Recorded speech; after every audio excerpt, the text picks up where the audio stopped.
నంద్యాల జిల్లాలో మానవత్వం పరిమళించింది. ఆర్థిక స్తోమత లేక వైద్యం చేయించుకోలేక ఇబ్బంది పడుతున్న ఓ హోంగార్డు కుటుంబానికి హెల్పింగ్ హ్యాండ్ సొసైటీ అండగా నిలిచింది. చిన్నారి ప్రాణాలను కాపాడేందుకు ఎస్డిఆర్ విద్యాసంస్థల సహకారంతో నిధులు సేకరించి జిల్లా ఎస్పీ చేతుల మీదుగా ఆర్థిక సాయాన్ని అందజేసింది. నేడు జిల్లా పోలీస్ కార్యాలయంలో జిల్లా ఎస్పీ సునీల్ శరణ్ చేతుల మీదుగా వైద్య ఖర్చులకు సంబంధించిన చెక్కును హోంగార్డు కుటుంబానికి అందజేశారు. నా కొడుకు పేరు సి ఉమేష్. నా కొడుకు హార్ట్ బీట్ రేట్ తక్కువ కొట్టుకోవడం వలన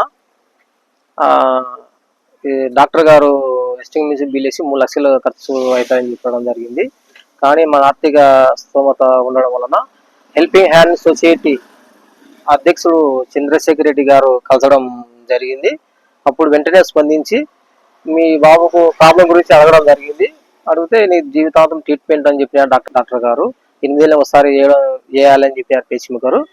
ఆ తర్వాత వచ్చేసి నేను హామీ ఇస్తున్నాను, నేను సహాయం చేస్తాను చెప్పి ఎస్డిఆర్ స్కూల్ ఆకాంక్ష కాలేజీ వాళ్ళు ఈ సొసైటీ తరఫున హెల్పింగ్ హ్యాండ్ సొసైటీ తరఫున చంద్రశేఖర్ రెడ్డి గారు అడగడం జరిగింది. వెంటనే అక్కడ కూడా స్పందించి నేను సహాయం చేస్తానని చెప్పి మాట్లాడడం జరిగింది. ఇప్పుడు నాకు సహాయం చేసినందుకు వీళ్ళ అందరికీ హెల్పింగ్ హ్యాండ్ సొసైటీ తరఫున నేను ధన్యవాదాలు చెప్పుకుంటున్నాను. అలాగే కొండారెడ్డి సార్ గారికి ధన్యవాదాలు చెప్పుకుంటున్నాను. ఇటువరకు నేను మర్చిపోలేని రోజు. ఒకసారి ఇటు పేస్ మేకర్ చేయాలని డాక్టర్ గారు చెప్పడం జరిగింది. దీనికి ట్రీట్మెంట్ లేదని చెప్పినారు. అలాగే హెల్పింగ్ హ్యాండ్ సొసైటీ చంద్రశేఖర్ గారు ఎస్పీ సార్తో చేతుల మీదుగా చెక్కు ఇప్పించాలని నేను అనుకుంటున్నాను అని అనడం జరిగింది. సారు గారు కూడా స్పందించి నాకు చెక్కు ఇవ్వడం జరిగింది. అందరికీ ధన్యవాదాలు.